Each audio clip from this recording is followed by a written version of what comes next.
No, it's preparing. Preparing. Okay. In the meantime, hi everyone who's joined us. Hello. All right, we're live. Excellent. So good afternoon, everyone. Thank you for joining this afternoon's briefing. We are going to be discussing the Child Interrogation Protection Act, commonly known as SIPA, and hopefully this evening we'll be able to distinguish fact from fiction. I'm Natasha Darty, Maryland Public Defender, and the agenda this evening is going to include a little bit about MOPD. Always start off for those who are may not be as familiar. We're going to speak about children in interrogations. We're going to talk about SIPA, facts versus fiction. We're going to look forward, and we're going to also give you some highlights on some upcoming community events. So for those who may not be aware, Maryland Office of the Public Defender is the largest criminal defense firm in the state of Maryland. We have 52 offices that span the entire state. We are organized by 12 geographical districts, similar to that of the District Court of Maryland. We have offices from the beaches to the mountains and everywhere in between. Our mantra is justice, fairness, and dignity for all. In addition to our litigation divisions, we have specialty divisions that provide support to our attorneys on the front line, as well as focus in terms of special areas as it relates to representation of indigent persons in the criminal legal field. For today's discussion, some of the highlighted divisions are forensic mental health, juvenile protection, and social work. Social workers are a critical member of our team, especially when we are talking about children. All of our divisions throughout the state essentially work to promote justice, fairness, and dignity for all. On this particular topic, we're going to be talking about children throughout the state of Maryland. And it's important for us to be based in what is factually accurate. What is known to be true is that although children of all races commit offenses at roughly the same rate, African American, Latino, and Native American children are arrested at a much higher rate than their white counterparts. The figures also bear out that in Maryland, young Black children in particular are at a greater risk of arrest and interrogation, even though Black people account for 30% of the state's population under the age of 13. But in terms of juvenile justice, they make up 64% of the number of children that have contact with the Juvenile Services Division and are processed. And this data is in regards to fiscal year 2023. Now, the conversations that we're having in terms of juveniles, children, youth in the criminal legal system are not new. As early as 1948, the Supreme Court recognized that events would leave a man cold and unimpressed, can overawe and overwhelm a lad in their early teen years. This is especially true when we talk about extremely stressful and distressing circumstances, such as a police interrogation. Children are incredibly vulnerable in interrogation, and the science simply supports that. We talk about the prefrontal cortex. That's the region of the brain that is responsible for reasoning and planning and considering long-term consequences. That part of the brain does not fully develop until an individual is age 25. So essentially, children often do not understand their Miranda rights or what waiver of those rights actually mean. The prefrontal cortex is also the part of the brain when we think about the part of the brain that is responsible for social processes.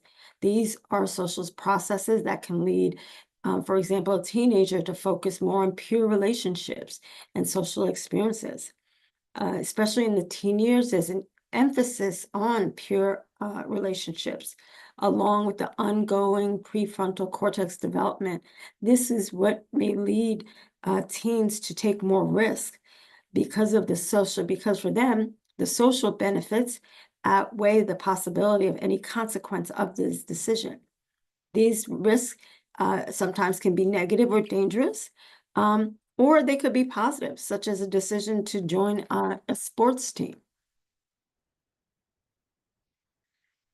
Again, children are incredibly vulnerable when we're talking about interrogations. And the studies have shown that children are more impulsive with their decision making and often do not understand the consequences of their action, especially when we compare that to adults. Children are uniquely susceptible to pressure by adults and developmentally programmed to seek the quick reward of, for example, ending an interrogation over the long-term benefit of perhaps remaining silent. It is important, especially when we talk about children in the criminal legal system, that they are provided the guidance to help navigate them through the interrogation process. This experience is extremely challenging for children of color who do not only face disadvantages due to their developmentally impaired or immaturity, but also you think about systemic racism within the legal system, especially the systemic racism that is plagued in communities that are marginalized, in particular, poor communities of color. We also have to take into account biased police systems that over police certain areas and would put children of color in particular at a higher risk of police contact and interaction. This all impacts a child's ability, especially when we think about those extremely stressful situations, such as a police interrogation. Children are, again, extremely vulnerable in interrogations. This vulnerability of an underdeveloped young brain is compounded by the ability for police to lie during an interrogation. The research shows that teens are more likely to take responsibility for wrongdoing they have not committed when presented with false evidence. Very often, in order to secure a confession, police often speak as if they already know or they already have information that an individual is guilty, and this is the manner in which they speak during an interrogation. For example, a detective might start out with an interrogation by telling a suspect the results of the investigation. That, for example, they found DNA that indicates that the individual is guilty, even when the investigation is not complete or such evidence has not been found. These interrogation methods are guilt presumptive and can blind interrogators to the truth of someone's innocence. This also encourages them to apply more coercion until the person gives them a confession. Lies about evidence are extremely common, and we know that to be a leading cause in terms of false confessions. Throughout the United States, as well as in Maryland in particular, law enforcement often use these techniques to get a confession, not to find the truth. It's important that we continue to explore different strategies for policing and find better methods in terms of interrogation. However, in the meantime, it's important that children are protected, especially when we consider that by their mere age they are vulnerable, and the science tells us the development of the brain is not fully complete, and that adds to the level of vulnerability. There have been numerous studies, and where, again, in laboratory studies, most children who are asked to sign a false confession do so without a great deal of protest. Often the belief is that if I concede, then I will be permitted to go home. We've seen this play out throughout the country, as well as in Maryland. Here is depicted Ransom Watkins of the exonerated Holland Park 3. Most of you are probably also familiar with the Central Park 5. There they was false confessions after a coercive interrogation of the children, and their parents were present, but there was no attorney advisement. This unfortunately is not an isolated case. Again, Maryland is not immune to these issues. The Harlem Park 3, as the picture depicts, was essentially a situation where everyone involved in the case, they're talking about school officials, police, prosecutors, jurors, the media, and the community, all rushed to judgment and allowed tunnel vision to obscure the obvious problems with the evidence, like the exonerated Central Park 5. These cases teach us a lesson that we cannot be quick for answers, because this often leads to tragic results.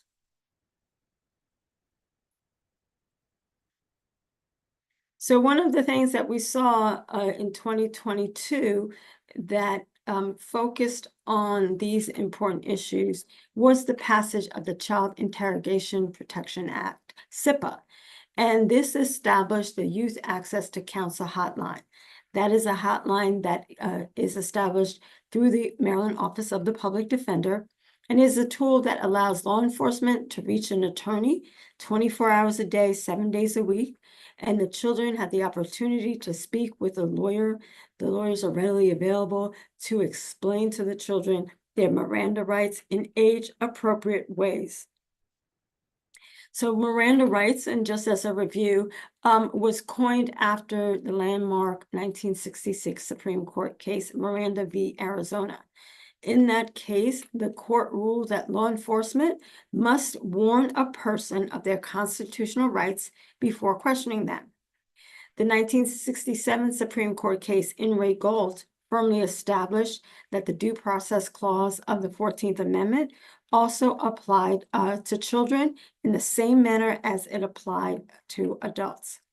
So 46 years after the U.S. Supreme Court case of Miranda v. Arizona, and some 55 years after In re Gold, the case that extended Maryland rights to juveniles, the case that extended Miranda rights to juveniles, established that police have to routinely Mirandize kids.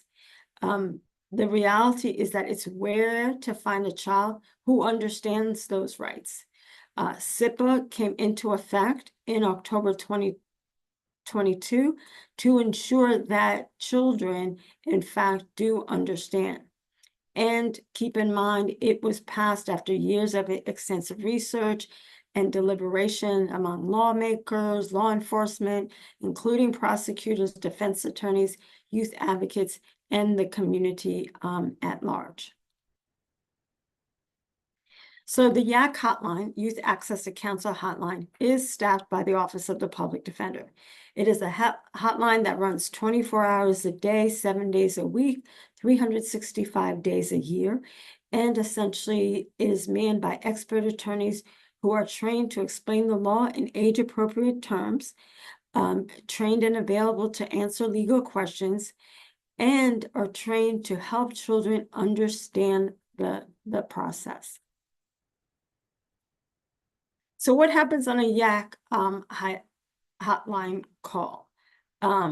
Again, think that until the passage of CIPA in 2022, children were just routinely encouraged to give up their rights, to give up their right to speak with a lawyer before being questioned. This was in fact contributing to Maryland's extremely high rate of incarceration for minors. So SIPA was a major step towards requiring that children consult with an attorney before they were subject to a custodial interrogation. So what happens?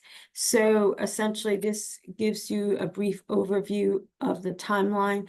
If law enforcement arrests a child under SIPA, they are required to contact the hotline before a custodial interrogation. There is a number that all law enforcement agencies throughout the state have, and the YAC hotline, again, is manned by the Office of the Public Defender. The officer calls the hotline. They're immediately in contact with an attorney from the Office of the Public Defender. They advise the attorney who is trained in adolescent development. Attorneys who man the hotline are trained specifically to address these particular calls, to speak in age-appropriate terms to the children. The law enforcement officer would provide to the attorney the background information for the advisement of the child. So for example, we'll get basic information in terms of what are the circumstances of the arrest, the nature of why this person was detained. Then the attorney asks for a confidential setting to speak with the child. So that could be by phone, that could be on a virtual platform such as Zoom, or if necessary, the attorney will appear in person to speak with the child. Whatever form, be it by phone, virtually, or in person, the attorney then has an opportunity in a confidential setting to explain the rights to the child in age-appropriate terms. Also, the attorney has the opportunity to answer any questions that the child may have that is relevant to the advisement or the process that the child is now facing. After the conversation, the attorney reconnects with the law enforcement officer and the child on the line together, or virtually together, or in person together. And the advisement is formally made. If the child elects to remain silent, that is the election is made. If the child decides to waive and engage in conversation with the law enforcement officer, that is also made. So some true or false. So true. SIPA requires an attorney advisement before custodial interrogation. SIPA only requires law enforcement to allow an attorney to advise a child of their rights before a custodial investigation. That part is extremely important. And by custodial interrogation, what is meant by that? The custodial interrogation occurs when a child is not free to leave, they are in law enforcement custody, and they're being questioned by the law enforcement about their possible involvement in criminal activity. The important part is that SIPA requires attorney advisement before a custodial interrogation. Another true, children can choose. Once a child is appropriately informed of their rights, they can choose to have an attorney present. They can choose to request a private attorney, or they can choose to proceed with the interrogation without an attorney, or they can choose to remain silent. It is important that we keep that in mind, that the purpose of the attorney is to advise the child in age-appropriate terms as to what their rights are. But ultimately, after the explanation, the child has the right to choose to remain silent, or choose to speak, or choose to have an attorney present, or choose to seek private counsel. The attorney does not make the election. It is the child after being properly advised. in age-appropriate terms that makes the choice. These rules are also incredibly important because they ensure the performance of the duties by the law enforcement officials. Make sure that the duties of the law enforcement officials are carried out in a manner that is humane and also respects the rights of those who come in contact with them, including, and at times, most importantly, children. Parental notification is enough. That is a false. Think about when we talked about the Central Park Five and the Harlem 3. That like in the Central Park Five, sometimes parents are unintentionally part of the problem. In the criminal legal system, parents cannot advise nor protect their children in the same manner as trained attorneys. We see day to day that the naive nature of many children means that self-incrimination, when questioned without a lawyer, is extremely common.